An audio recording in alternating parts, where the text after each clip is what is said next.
ചെല്ലവുമായി താനെ വലിഞ്ഞു കയറി ദൂരത്തിൽ എങ്ങു പതുങ്ങിയല്ലോ.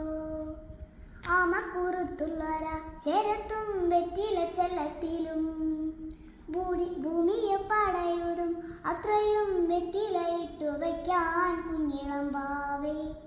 കഥ കേട്ട് മെല്ലെ മിഴി പൂട്ട് മാവിൻ ചൂടിൽ ഉറങ്ങ് ഉറങ്ങ് പൊന്നെ തളരാതെയോമൽ ചിരിയോടെ കൊഞ്ചി കളിയാടി വളര് വളര് ഉയർന്ന